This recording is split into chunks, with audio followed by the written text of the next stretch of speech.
할렐루야. 부활주일이 지난 첫 주일입니다. 하나님의 은혜가 여러분 모두에게 함께 하시기를 축원합니다. 우리 옆에서 손을 흔들면서 주님의 은혜가 함께 하시기를 축복합니다. 이렇게 한번 손을 흔들면서 권면해 주시기 바랍니다. 전 오늘 파종 첫 번째 설교로 파종에 대한 말씀을 증거합니다. 봄이 되면 이제 모든 씨앗을 뿌리지 않습니까? 그러니까 이 파종이라는 것은 씨 뿌림입니다. 씨를 논과 밭에다 뿌리는 것을 파종한다, 이렇게 말씀을 하는 것이죠. 오늘 본문의 내용은 예수님께서 부활의 예수를 온 세상에 전하게 하기 위해서, 다시 말하면 복음의 씨를 온 세상에 뿌리기 위해서 파종자인 베드로를 다시 세우는 광경이 오늘 본문에 나타나 있는 내용입니다. 우리가 어떤 씨앗을 심으려고 해도 상식적으로 그 씨 뿌리는 자가 그걸 알고 있어야 된다는 것이죠. 예를 들면 이제 이 서울 중부 지역 같은 경우는 3월부터 한 4월 초까지 감자를 심어야 돼. 봄 감자를 심게 되면 이 감자를 심을 때 어떡합니까? 감자 종자를 바깥에 내와서 햇빛 약간 들고 그늘진 데다가 감자를 조금 내놓으면 이 감자에서 싹이 나와요. 우미 터서 나오면 2mm에서 5mm 정도 크기가 되잖아요. 그러면 그것을 이렇게 잘라가지고 그걸 잘라서 또 이렇게 바깥에서 이렇게 말린다고요. 그리고 나서 한 하루나 이틀 정도 한 다음에 그걸 심으면 싹이 잘 나. 그냥 심어도 나오겠지만 시간이 오래 걸리는데 우미 튼 거를 갖다 심으면 잘 자라게 된다고요. 근데 이거 심을 때에 혹시라도 그 일반 비료나 이런 거 주는 것도 있지만은 잘못해가지고 재를 갖다 이렇게 넣고 재에다 묻혀가지고서 감자를 심는 경우도 있어요. 그렇게 되면 희한하게 굼벵이가 많이 생겨서 감자가 제대로 열매를 맺을 수가 없게 된다는 거죠. 또 우리가 상추를 이렇게 심게 되면, 요즘에 상추들 잘 심어 먹잖아요. 상추 같은 거 화분에다 이렇게 심는다고 할 때 상추씨가 단단하잖아요. 놔두면 오래 이게 걸리는데 그걸 쉽게 우미 트게 하기 위해서는 물에다가 한 2, 3일 정도 담가놨다가 그리고 이걸 심어 놓으면 우미 쉽게 튼다고요. 그러면 거기다 심을 때 이런 화분에다가 이렇게 심어 먹기도 하잖아요. 그러면 심어 놓을 때 30알 정도로 이렇게 뿌려 놓으면 거기에 우미 터져나면 싹을 이렇게 좀 몇 개 솎아줘요. 그리고 자라면 자꾸 이게 이 잎사귀를 따줘야, 이 상추를 따줘야 이게 계속 열매를, 이렇게 잎사귀를 잘 내지 않습니까? 그러니까 이런 모든 것들이 다 뭐냐면 파종하는 사람들이 어떻게 가꾸고 어떻게 이거를 수확을 해내야 되는지를 잘 알아야 된다는 것이죠. 예수님께서는 3년 동안 사랑하는 제자들을 양육하고 거기에 수제자인 베드로에게 말씀을 파종할 수 있도록 가르쳐 줬지만, 막상 예수님이 십자가에 못 박혀 돌아가실 때에는 예수를 모른다고 3번이나 부인하고 도망간 사람이 베드로예요. 그래 예수님은 다시 부활한 뒤에 저에게 나타나서 보여줬지만, 그럼에도 불구하고 디베라 바닷가로 가서 고기 잡는, 하나님의 복음의 씨를 뿌리러 다니는 게 아니라 그냥 옛생활로 돌아가 버린 사람이 되고 말았죠. 그때 예수님께서는 다시금 디베라 바닷가에 찾아가서 베드로와 그의 제자들에게 조반을 먹이고, 그리고 이제 다시 파종자로 주님이 세우는 그런 광경이 오늘 본문에 나타나 있는 내용입니다. 그래서 오늘 저는 다시 파종자, 사람 낚는 업으로 세워주는 그 내용을 소개하면서 우리도 어떤 사람이 돼야 되느냐, 복음을 온 세상에 뿌리는, 파종하는 자가 돼야 되겠다. 그런 의미로 오늘 파종에 대한 말씀을 증거하도록 하겠습니다. 찰스 콜슨이라는 분이 이런 얘기를 했습니다. 교회가 하나 되어야 할 주된 이유는 바로 적대적인 세상 때문이다, 이런 말을 했어요. 하나님의 복음을 뿌리려고 해도 세상이 예수 믿는 걸 회방하고 적대적인 관계를 가지고 있다고 하는 것입니다. 반기독교적 세력들이 똘똘 뭉쳐가지고 교회 이름을 더럽히고 교회의 영향력을 위축시키고 있기 때문에 우리가 담대하게 복음을 전하기를 꺼려하는 것이죠. 솔제니친이 그런 얘기를 했습니다. 무신론이라는 공동의 적에 대항하여 공동전선을 펴는 것은 교회의 시급한 의무다, 이런 얘기를 했습니다. 여기 보면 무신론이라고 하는 공동의 적, 이 기독교는요, 이 무신론을 주장하는 사람들이 공산주의자들이라고요. 근데 이 무신론자들의 특징이 뭐냐면 사람의 개인의 인격이라든지 개인의 사유재산이라든지 그 개인의 자유를 인정을 안 하려고 그래요. 그 유물론주의자들이니까 물질 만능으로 가게 만드는 것이지 않습니까? 근데 기독교는 개인의 자유와 개인의 인격 그리고 개인의 소유를 굉장히 중요시 여기고 자율적인 사람이라는 거죠. 그러니까 자유와 규율이 따르는 스스로 내가 판단하고 나가는 것인데 이 자율에서 벗어나게 되면 방종하게 되는 것이고 타락하게 되는 거라고요. 그런데 이 공산국가는 그게 없어요. 그러다 보니까 공산주의는 제일 암적 존재를 누구로 보냐면 기독교인을 보는 거예요. 그러니까 공산주의 치고 종교를 인정하는 데가 없다는 것이죠. 근데 이러한 세력들이 지금 세상을 판을 치게 되면 그만큼 기독교가 학대를 받고 핍박을 받게 되는 것입니다. 그러니까 이러한 시점에서 우리는 뭘 했느냐?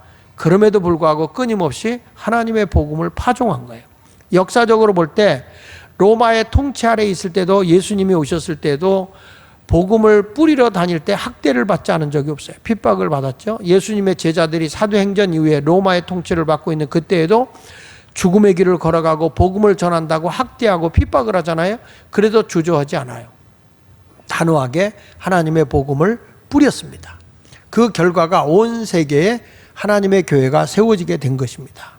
그래서 이 파종이라는 것이 굉장히 중요하다 하는 것을 생각하면서 이 부활주일이 지난 첫 주에 우리도 다시 한번 부활하신 예수님을 온 세상에 전할 수 있는 그리스도인이 되시기를 예수 이름으로 축원을 드립니다. 먼저 예수님은 파종하기 위해서 누굴 세웠느냐? 파종자를 세우시는 예수님입니다. 오늘 성경 말씀에 이런 얘기가 나와요. 15절에 보니까 그들이 조반 먹은 후에 예수님께서 디베라 바다에 나타나셨죠? 이게 제자들에게 세 번째 나타난 거예요. 세 번째 나타났는데 두 번째까지 부활한 예수를 분명히 보여주고 도마에게도 못자국도 다 보여줬지만 이들이 또 나는 세상으로 갈란다 그러고 디베라 바다에 가서 옛생활로 돌아가서 고기 잡는 어부가 된 거예요.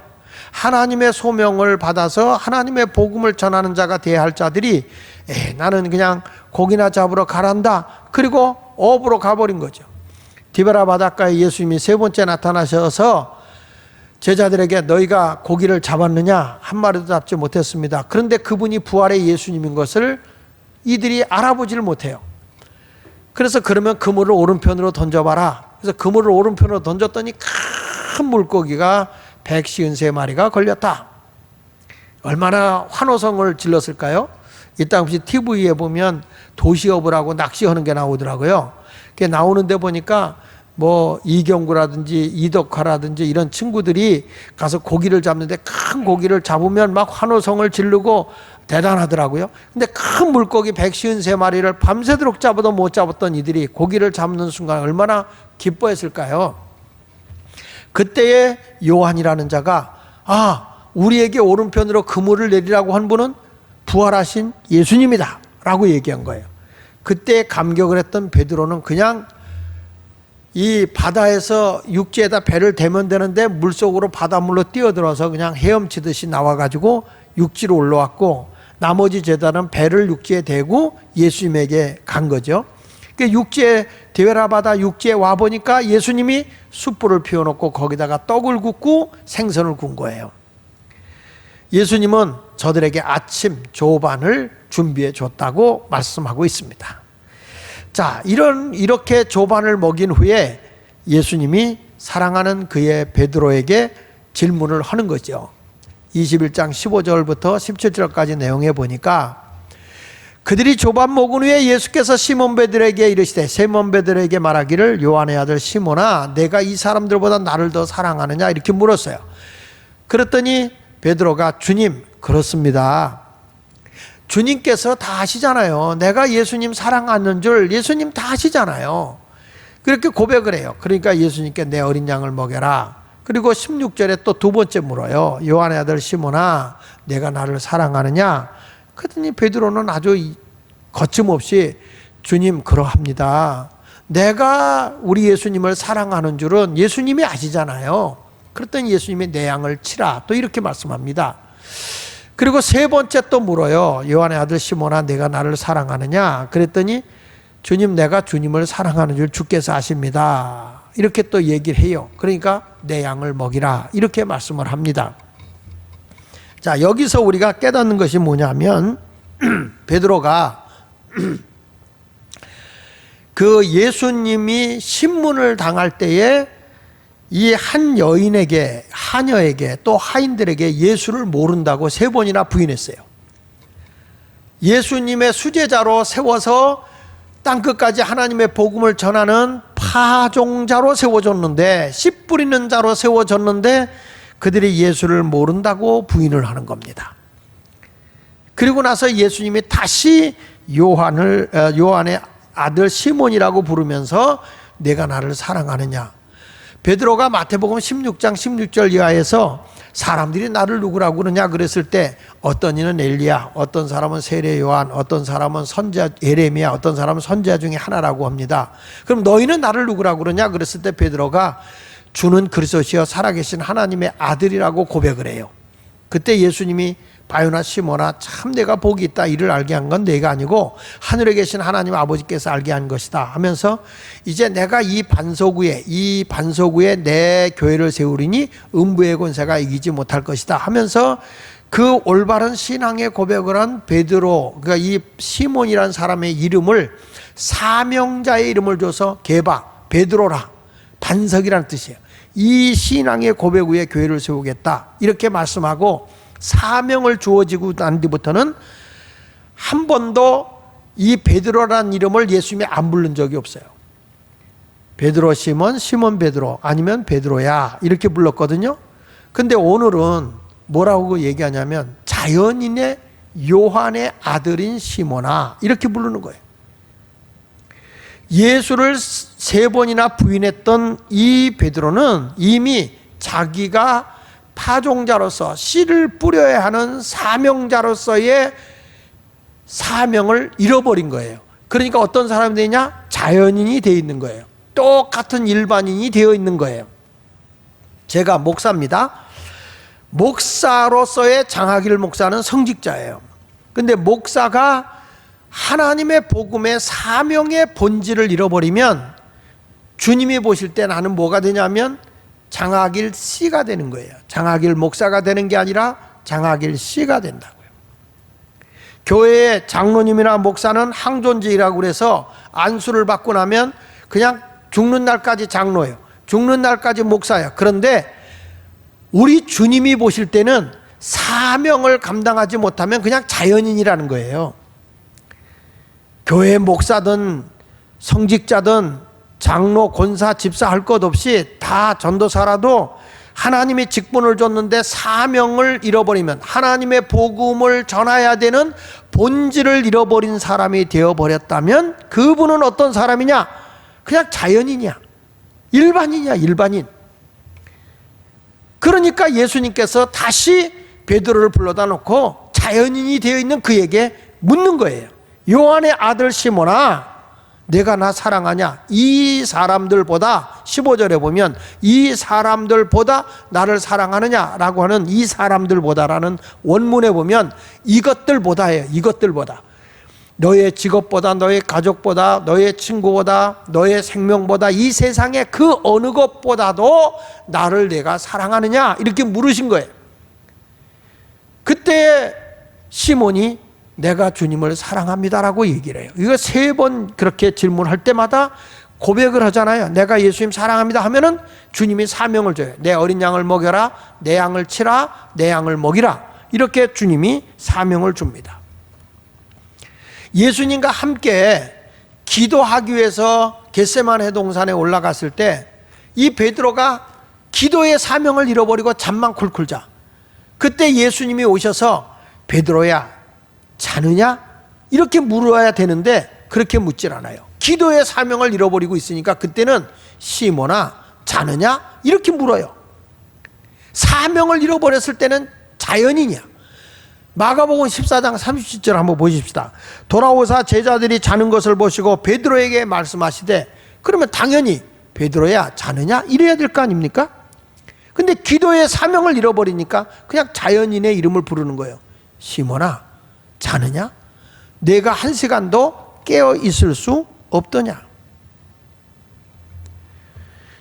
교회 다녀서 한번 내가 직분을 얻었으면 죽어서 무덤에 갈 때까지 직분이 있다. 그건 사람이 만든 직분은 그럴 수 있어. 그러나 주님이 보실 때, 우리 하나님이 보실 때 나의 사명의 본질을 잃어버리면 그냥 자연인인 거야. 그래서 본질을 잃어버려서는 안 된다는 거예요. 예수님의 복음의 파종자를 그래서 주님이 먼저 세우는 겁니다. 이 베드로가 사명자로 있다가 사명을 잃어버린 자연인으로 가니까 자연인에게서 다시 신앙의 고백을 해서 사명자로 세우는 거예요. 그러니까 자연인에서 사명자로, 사명자에서 자연인으로 가니까 다시 신앙의 고백을 통해서 자연인에서 사명자로, 하나님의 복음을 전하는 파종자로 주님이 세우신 것입니다. 사명의 길을 걸어가게 한 거죠. 그러니까 예수님이 이제 파종해라 라고 일러준 게 뭐냐면, 내가 나 사랑하냐? 사랑합니다. 내 어린 양을 먹여라. 어린 양을 먹여라. 이 어린 양을 먹이라는 말은 원문에서 보면 아르니온, 새끼양. 새끼양. 그러니까 쉽게 말하면 어린이들 또는 이제 신앙이 어린 자들, 이런 자들에게 말씀을 잘 전하고 저들을 잘 돌봐라 이 말이야. 그리고 또 물어요. 내가 날 사랑하느냐? 내가 사랑하는 주님께서 아십니다. 그랬더니 내 양을 치라. 여기서 그 양은 어떤 양을 얘기하냐면 프로바티온이라는 양이에요. 프로바티온. 이거는 라틴어로 얘기할 때 프로바티온은 뭐냐면 중간 크기 양을 프로바티온이라고 그래요. 새끼 양 오면 우리는 새끼 양 그러는데 거기는 아르니온 이렇게 얘기해요. 중간 크기 양. 우리로 말하면 청소년들이에요. 청소년. 중고등학생들. 이런 사춘기에 있는 이런 영혼들에게 복음의 씨를 뿌려라 이 말이에요. 교회 와서도 예수 얼마 믿지 않았어요. 영적인 사춘기에 있는 분도 있어요. 다 알지도 못하면 다 아는 것처럼 괜히 불만만 가지고 있는, 자기 욕구가 안 채워진다고 그러면서 내가 예수 잘 믿는 것 같이 그렇게 생각하는 아직 사춘기에 접어든 청소년들과 같은 신앙을 가진 분도 있거든요. 그런 양들에게 뭐라고 얘기하냐면 치라, 돌봐줘라, 잘 신앙의 말씀으로 돌봐줘라 이렇게 말씀하는 거예요. 세 번째 또 말씀하잖아요. 내가 나를 사랑하느냐? 내가 예수님 사랑한다니까요. 내 어린 양을 치라. 내 양을 치라. 세 번째 내 양을 치라 그랬죠. 17절에 보면, 그러면 그 내 양을 치라는 이 양은 어떤 양이냐면 프로바톤이라고 그래요. 프로바톤. 이 프로바톤이라는 양은 장성한 양, 다 큰 양이라서 새끼도 베고 새끼도 낳고 새끼도 젖을 물리고 새끼를 거닐고 다니면서 돌봐주는 양. 그러니까 예수님이 말씀하는 것을 보면 베드로에게 내가 예수님 사랑합니다, 사랑합니다, 사랑합니다라고 3번 할 때마다 어린 양, 그 다음에 중간 크기 양, 그 다음에 다 큰 양, 이런 양들을 돌봐줘라. 이렇게 사명이 주어진 거죠. 여기서 우리가 깨닫는 것이 파종을 하라는 것입니다. 어떤 사람이든지 어린아기든 중간 크기의 양이든 사춘기에 있는 청소년이든 청년이든 그리고 나이가 많으신 분들이든 할 것 없이 모든 사람에게 말씀을 파종해야 돼요. 그래야 열매를 얻을 수 있잖아요. 여러분, 심지 않고 거둘 수는 없어요. 심지 않고 거두려고 하는 사람은 무익한 종이고 악한 사람이죠. 어떻게 심지 않고 남의 걸 내가 걷어먹으려고 그러겠어요. 심어야 거두는 겁니다. 성경은 말하잖아요. 심는 자가 거둔다고 그랬어요. 심는 자가. 우리 잘 알지 않습니까? 콩 심은 데 콩 나는 거고, 팥 심은 데 팥 나는 것이고, 밀 심고 옥수수 건질 수 없는 것이고, 참외 심고 수박 거둘 수 없는 겁니다. 사람은 심는 대로 거두는 겁니다. 선을 심으면 선의 열매를 거두는 것입니다. 사람이 친절을 심으면 사람이 친밀함을 거두는 것입니다. 사람이 미소를 심으면 웃음을 거두는 것입니다. 어떤 사람이 불행한 일 만나고 힘들고 어려운 일을 만날 때 가만히 살펴보면 그 사람의 말과 행동에 뿌린 씨앗의 결과임을 알 수 있어요. 이 세상의 모든 것들이 다 사람이 심음으로써 거두는 거예요. 갈라디아서 6장 7절로 8절에 말씀하거든요. 스스로 속이지 말라. 하나님은 업신여김을 받지 않는다. 하나님은 다 알고 계시다는 거죠. 왜 그런 일이 생기느냐? 사람이 무엇으로 심든지 그대로 거두리라. 8절에 자기 육체를 위하여 심는 자는 육체로부터 썩어질 것을 거두고 성령을 위하여 심는 자는 성령으로부터 영생을 거두리라. 우리는 심는 거예요. 그래서 옛날부터 작은 도둑이 소도둑 된다고 하는 얘기가 그 이유는 뭡니까? 작은 걸 심어도 나중에 커진다는 거예요. 심는 대로 거둔다는 거죠. 무엇을 심겠습니까? 사람이 심지 않고 거둘 수는 없어요. 무엇을 심든지 그대로 거두게 되어 있는 것을 우리는 확실히 알아야 됩니다. 근데 오늘 성경에서 보니까 말씀의 씨를 파종하라는 거잖아요. 마태복음 13장 3절 이하에 보면 이제 씨 뿌림에 대한 비유가 나와요. 어떤 사람의 씨를 뿌렸더니 어떤 씨는 길바닥에, 어떤 씨는 돌짝밭에, 어떤 씨는 가시밭에, 어떤 씨는 옥토에 떨어졌다. 길바닥에 떨어진 건 새들이 와서 얼른 쪼아 먹어버렸다. 돌짝밭에 난 거는 씨가 뿌리가 조금 내려서 자라는 듯하다 햇빛이 나니까 말라 죽었다. 그리고 가시밭에다가 뿌린 것은 염려와 근심과 여러 가지 시련이 오니까 그것은 결국에는 열매를 맺지 못하더라. 근데 옥토에 떨어진 씨앗은 30배, 60배, 100배, 100배, 60배, 30배의 열매를 거두더라. 이렇게 말씀하고 있는 거예요. 똑같이 하나님의 말씀도 이 길바닥같이 반질반질하고 강팍한 마음들은 복음이 여기 들어와도 들어가질 않아요. 믿어지질 않아요. 여기 새는 마귀가 와서 복음의 씨를 뺏어간다는 거예요. 처음에 와서 들을 때 감동이 되네, 참 좋다. 이게 돌짝밭이야. 뿌리가 내린 듯하다 나가서 세상에서 햇빛 쬐고 여러 가지 일이 생기면 그냥 말라 죽어버리고 말아요. 예수 믿는 것 같이 교회 다니다가 시험이 오거나 찔리고 누가 어려움이 오면 나 예수 안 믿어. 그리고 던져버리고 도망가 버린 사람이 가시밭에 떨어진 거예요. 근데 옥토에 떨어진 거는 비를 맞기도 하고 뜨거운 햇빛도 쬐기도 하고 때로는 그 바람이 몰아치기도 하고 그럼에도 불구하고 열매를 맺는다는 거죠. 여러분, 그래서 우리는 희생하고 수고하면서 씨를 뿌리지만 그것이 열매로 나타나는 겁니다. 한국 교회는 다시 복음의 씨를 뿌려야 됩니다. 왜 그러냐면 전도와 교회 출석은 달라요. 전도는 복음의 씨를 뿌리는 거예요. 열매를 맺건 안 맺건 뿌리는 건 반드시 싹이 나게 돼 있거든요. 우리 한국의 청소년들 또 주일학교 할 것 없이 우리 한국 교회가 점점 줄고 있습니다. 2010년도에서 한 15년도까지는 그래도 교회가 많이 부흥이 됐거든요. 근데 2015년 이하부터는 교회가 이상하게 2015년 넘어가면서 점점 주일학교부터 다 줄기 시작하는 거예요.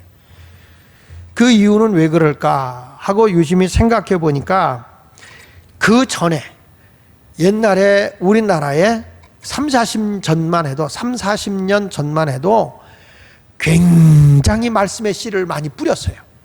우리나라에서 마가복음 16장 15절에 보면 너희는 온 천하에 다니면서 만민에게 복음을 전파하라 한 것처럼 우리나라에도 보면 여러분 기억할 거예요. 엑스폴로 74 빌리그리암 전도대회 기억할 거예요. 여의도 광장에 100만이 넘는 그런 전도대 집회가 열리기도 하고 그리고 체육관에 모여서 큰 집회들이 많이 열렸습니다. 한국에 막 전도 부흥 운동이 굉장히 많이 일어났어요. 기억날 겁니다. 총동원 전도주일 기억나시죠? 총동원 전도주일 참 많이 했어요. 청소년들을 위해서 뭐가 있는지 아십니까? 믿지 않는 아이들도 다 교회에 올 수 있도록 청소년들을 위한 문학의 밤 같은 것도 교회가 많이 했어요. 그래서 자꾸 하나님의 복음의 씨가 저들에게 떨어지기 위해서, 그리고 미션 스쿨들도 많이 생겨가지고 학교에서 목사님들이 들어가서 복음을 전하고 했는데, 이것이 인권 조례 종교 자유다 이런 것으로 만들어지면서 희한하게 복음 전파를 학교에서 미션 스쿨에서도 목사가 복음을 전하지 못하게, 이런 시대가 되어버리고 말았던 거죠. 그리고 예수 천당 복음 전한다 이런 것들이 점점 형식화됐다, 이렇게 대형화되는 것이 된다고 좋은 것이냐면서 비판이 점점 오기 시작하면서 이상할 정도로 언제부턴가 교회가 복음 전파가 축소되기 시작한 겁니다. 이런 모습을 본 순간에 어떤 결과가 왔느냐? 지금 신학교에 목사가 되겠다는 사람들이 점점 줄고 있고, 더 한심스러운 거는 성도들은 지식 수준이 점점 높아지는데 이 신학교가 미달되다 보니까 어떤 결과가 오냐면 자격이 안 되는 사람도 신학교에서 막 받는 거예요. 우리 교회에서도 분명히 이건 안 돼, 이 사람은 가서는 안 돼, 그런 사람들이 간단 말이에요.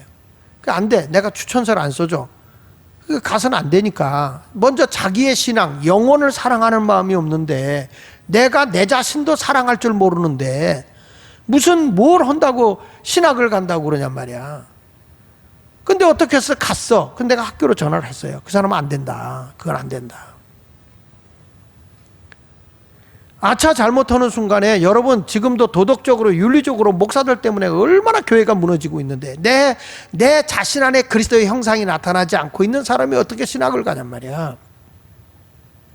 이런 것들에 여러 가지 문제가 대두돼서 좀 결국에는 하다가 포기해버리고 말죠. 우리가 복음을 전해도 온전한 복음이 전해져야 되는 거예요. 근데 지금 온전한 복음을 가지고 있는 우리 교회들이 복음 전파를 안 해, 파종을 안 하는 거예요. 여러분, 회사도 투자를 하지 않으면 그 회사는 문 닫는 겁니다. 투자를 하지 않는데 어떻게 수입이 생길 수가 있겠어요? 생산성을 만들어내서도 이 회사가 아직 미래가 있겠다 그러면은 시설 투자를 자꾸 해야 될 거 아닙니까? 생산성 있는 데다 투자를 해야, 심어야 거둘 수 있는 거라고. 심지 않고 거둘 수는 없는 거예요. 자꾸 있는 걸 따먹기만 하고 있는 것만 먹으려고 하면 나라도 망하는 거고 회사도 망하는 거예요. 교회도 마찬가지죠. 현재 우리끼리 안주하고 있으면 된다, 이런 식으로 가져서는 안 된다고. 근데 한국 교회가 복음의 파종을 안 하는 순간에 이단들이 거짓된 복음을 가지고 막 뿌리는 거예요. 무섭게 하잖아요, 저들이. 그러니까 여러분, 신천지가 얼마나 극성맞게 이게 막 확장됩니까? 또 하나님의 교회가 얼마나 확장됩니까? 오히려 거짓된 복음을 가지고 있는 것들은 더 극성맞게 막 뿌리고 돌아다니는데, 이 참된 복음을 가지고 있는 이 기독교가 멍청하게 앉아 있는 거예요. 그러니까 한국 교회가 몰락하는 거예요. 신학교에 신학생들이 안 가는 거죠. 앞으로 20, 30년 뒤에 되면 교회가 이렇게 가서 문 닫는다는 거예요. 우리 중구 용산 지방만 해도 우리 지방에 34개 교회가 있습니다. 34개에 주일학교 없는 학교가 15교회입니다. 그렇다고 지금 주일학교가 부흥되느냐? 우리 예수마을교회는 안 된다는 거예요. 주일학교 교사들이 복음의 씨를 뿌리러 가야 된다는 거예요.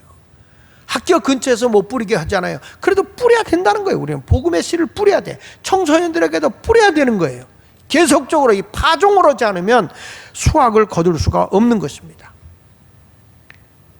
여러분들, 지금 우리가 이 관계 전도를 잘 할 수 있도록 우리 교회에서 하고 있는 이 라운드 테이블이라고 하는 거, 관계 전도 할 수 있잖아요. 얼마든지 할 수 있어요. 우리가 왜 교회가 다양한 프로그램이나 이 문화 사역이나 이런 것을 해야 되느냐면, 그런 것을 통해서 복음의 씨가 뿌려질 수 있도록 해줘야 된다는 거예요. 아무나 와서 복음의 씨가 뿌려져야 되는 거죠. 그래야 그것이 20년, 30년, 40년이 지났을 때 우리 예수마을교회는 더 크게 하나님의 영광이 드러나게 될 것이라고 믿습니다. 우리 가족에게 아직도 복음이 전파되지 않고 있다면 가만히 있어서는 안 된다. 파종해야 된다고요. 열심히 파종을 해야 돼. 그래야 주님의 품 안으로 오는 거예요.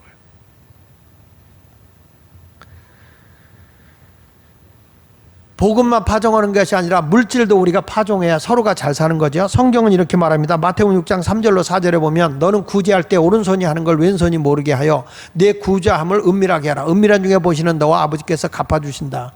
내가 물질을 심어서 어려운 자에게 나눠주지 않냐? 근데 그거 누가 다 갚아주냐? 열매로 하나님이 갚아준다는 거예요. 심으면 거두게 돼 있어요. 심으면. 성경 말씀 잠언 11장 24절에도 이런 말씀이 나옵니다. 흩어 구제하여도 더욱 부하게 되는 일이 있나니 과도히 아껴도 가난하게 될 뿐이다. 회사가 나만 가지고 있고 임금을 안 주게 되면 다 가난한 거죠. 빈익빈 부익부가 너무 심해도 안 되는 거예요. 그러니까 성경은 얘기하는 거예요. 우리가 가진 자가 나눠도 부하게 되는 일이 있지만 과도히 아껴도 가난하게 된다. 물론 구제법이 있어요. 성경에는 구제법이 있는데 그 구제법이 폐아라는 법이에요. 폐아법. 근데 우리가 어느 정도로 구제해야 되느냐 하면 재산의 20% 이상은 넘지 못하게 해요. 재산의 20%가 넘으면 내가 가난하게 된다는 거죠. 그러니까 구제법이 있어요. 여러분, 우리는 물질을 가지고도 나만을 위해서 사는 게 아니라 내가 있는 데서 최대한 빚지고 오라는 건 아닙니다. 내가 줄 수 있는 건 20% 미만에서 베풀고 살라는 거예요. 그러면 모두가 더불어 잘 살게 되어 있는 것이죠. 사랑하는 여러분, 우리는 파종해야 됩니다. 복음도 파종해야 되고 물질 있을 때 나눌 줄 알아야 돼요. 베풀 줄 알아야 돼요. 봉사를 위해서 나눌 줄 알아야 되는 것입니다. 그걸 나누기 위해서는 뭐가 따라야 되느냐? 피가 있고 땀이 있는 희생이 따르는 거예요. 오늘 성경에 요한복음 21장 18절로 19절에 베드로에게 이렇게 말씀합니다. 주님을 사랑한다고 고백하고 난 뒤에 내가 진실로 내게 이르노니 내가 젊어서는 스스로 띠뛰고 원하는 곳으로 내가 다녔다. 그러나 늙어서는 내 팔을 벌리니 남이 내게 띠뛰고 원하지 아니하는 곳으로 데려가리라. 내 의지로 가지 아니하고 하나님의 뜻대로 살아가게 되는 거다. 이 말씀을 하시면 베드로가 어떠한 죽음으로 하나님께 영광을 돌릴 것을 가리킴이라. 이 말씀을 하시고 베드로에게 이르시되 나를 따르라 하시니라. 여러분, 베드로가 주님을 사랑한다고 고백하고 난 뒤부터는 요한의 아들 시몬이라는 이름이 싹 사라지고 다시 소명자의 이름 베드로라는 이름으로 다 바뀌어버려요. 전부 다 베드로에게 이르시되 나를 따라오너라. 베드로에게 이르시되 시몬아 너 아직 자느냐 이렇게 말한 것과 다르죠. 이제 나를 따라오라. 소명을 가지면 우리가 순교할 각오를 가지고 이렇게 어린 양 그리고 중간 크기 양 장성한 양 이런 양에 잘 이렇게 돌봐야 주는 거예요. 근데 우리가 복음을 전하러 다니는데 그게 우리가 복음을 기다렸습니다. 그렇게 예수님의 말씀 잘 전해주세요. 내가 듣겠습니다. 이런 사람 없어요. 다 핍박을 한다는 거예요. 예수 믿는 저 예수쟁이 저거 말 많은 것들 저거 와서 재수 없어. 그래도 여러분 결론에 가서는 듣는다는 거예요. 저들이 박해러는 것 같지만 복음을 듣는 거예요. 성경 말씀 요한복음 15장 20절에 내가 너희 중에 너희에게 종이 주인보다 더 크지 못하다 한 말을 기억하라. 사람들이 나를 박해하였은즉 너희도 박해할 것이요 내 말을 지켰은즉 너희 말도 지킬 것이다. 할렐루야. 여기 보십시다. 사람들이 처음에는 시큰둥하고 안 듣는다. 나를 박해할 것이다. 그런데 내 말을 결국에는 저들이 듣고 지켰다는 거예요. 그러니 너희들이 복음 전하면 저들이 처음에는 안 듣는 것 같아도 듣고 지킬 것이다. 그래요. 제가 사건이 있고 난 뒤에 저의 일을 이렇게 돌봐주고 있는 분이 계세요. 근데 그분이 굉장히 철저한 불교 신자시거든요. 근데 지난주부터 우리 교회를 오고 계세요. 오늘도 2부 예배 오셨다 가셨어요. 근데 오셨다 가셨는데 그분이 그런 얘기를 하더라고요. 참 목사님 이상해요. 저는 대웅전을 꼭 들어가려고만 하면 목사한테 전화가 온대. 알고 오는 것 같이 전화가 온대. 왜 거기만 들어가려고 하면 전화가 올까? 이런 얘기예요. 사실 말이죠. 처음에는 이분은 철저하게 그렇게 불교에 이렇게 젖어 있는 분이지만 그래도 이렇게 접하고 만날 때마다 예수 전하고 제 아내가 또 자꾸 얘기하고 그러더니 결국에 그게 들어간다고요. 복음이 자꾸 와서 이렇게 말씀을 듣는 거죠. 그러니까 여러분들도 파종하는 자가 되라니까. 우리 식구 가운데 아직 안 믿는 사람 있으면 거절해도 파종을 하세요. 우리 어머니 아버지가 교회를 다니면서 할머니 할아버지에게 전도를 해요. 우리 할머니가 안 듣죠. 할아버지도 안 듣고 막 오히려 핍박하고 곤봉대로 머리를 지지고 예배당 갔다 와서 집안 말아먹었다 그러고 막 욕을 해요. 근데 이미 다 말아먹어서 말아먹을 것도 없거든요. 그런데도 막 네가 집 말아먹었다 그러고 핍박을 해요. 그래도 그렇게 핍박을 당해도 교회를 다니는데 나중에 가서 보니까 결국엔 다 예수 믿고 말더라고. 저희 첫째 작은아버님도 이 제사를 안 드리고 추도 예배를 드리니까 이 추도 예배 간단히 드리고 음식 차려서 먹으니까 이것들이 조상한테는 안 드리고 지들이 처먹는다고 도리깨 들고 와서 그냥 예배 드리는 데 와서 행패 부리고 그러더니 예수 믿읍디다. 그게 뭐냐면 처음엔 박해가 오는데 예수를 전하면 그 복음이 받아들여요. 그래서 너와 네 집이 구원을 받는다는 거예요. 내가 예수 믿고 구원 받았는데 그 복음이 파장이 전파되어 파종을 하는 순간에 서서히 주의 역사하심으로써 온 가족이 예수를 믿게 되어 있는 거예요. 그러니까 우리는 고난을 두려워하지 말고 예수를 전하는, 부활의 예수를 전하는 파종자가 되시기를 축복합니다. 요한복음 12장 24절에 말씀하잖아요. 내가 진실로 진실로 너에게 이르노니 한 알의 밀이 땅에 떨어져 죽지 아니하면 한 알 그대로 있고 죽으면 많은 열매를 맺는다고 그랬습니다. 그렇습니다. 죽어야, 생명은 죽어야 새 생명이 나오는 겁니다. 씨앗이 죽어져야 많은 생명이 나오는 거예요. 죽지 않고는 어떤 것도 거둘 수가 없어요. 우리의 희생이 없이 좋은 것을 이루어낼 수 없는 거예요. 어떤 분이 뭘 하나 만들어낼 때는 그 사람이 몇 번이고 실패해서 무엇인가를 만들어내기 위해서 땀 흘리고 피 흘리고 희생한 거라고요. 그래서 어떤 결과물을 만들어내는 거죠. 사람들은 그 과정은 보지 않고 결과만 보고 아 이거 잘 되는 거 누구든지 잘할 것 같지, 그렇지 않다는 거예요. 한 알의 밀알이 땅에 떨어져 죽어야 많은 열매를 맺는 거예요. 여러분, 내가 희생하고 내가 땀 흘리고 그리고 예수를 전하면서 그렇게 생활해도 안 될 것 같지만 그 희생과 그 눈물과 그 땀이 결국에는 다 열매를 거두게 되는 것을 믿으시기 바랍니다. 그래서 베드로에게 하는 말이 너는 나를 따르라고 요한복음 21장 22절에 말하는 거예요. 예수님이 걸어오신 길이 편안한 길입니까? 아니에요. 배고픔과 따돌림 당하고 핍박당하고 학대당해요. 그래도 하나님 나라의 복음을 계속 파종하면서 때가 가까이 왔다. 하나님 나라가 너희에게 가까이 왔다. 계속 복음을 파종하잖아요. 내가 죄인을 부르러 온 거지 의인을 부르러 온 것이 아니다. 예수님은 끊임없이 복음을 파종하셔야 돼요. 근데 그런 핍박을 당하면서도 제자들에게 하는 말이 Follow me, 나를 따르라. 나를 따르라. 성도 여러분, 주님을 위해 살아가는 그 길이 지금은 내가 고난의 길이고 아픈 길이고 힘든 길이 있다 할지라도 예수님은 마침내 여러분에게 행복한 길로, 승리의 길로, 평안의 길로 인도해 주실 줄로 믿습니다. 뿌리면 열매가 있습니다. 뿌림이 없으면 수확을 할 수가 없습니다. 우리 모두 선한 일을 위해서 복음을 뿌리는 자가 되시길 바라고, 내가 물질을 가졌으면 작은 자라도 돕는 데 물질을 뿌리십시오. 그것이 큰 열매로 여러분에게 돌아오게 될 줄로 믿습니다. 기도하겠습니다.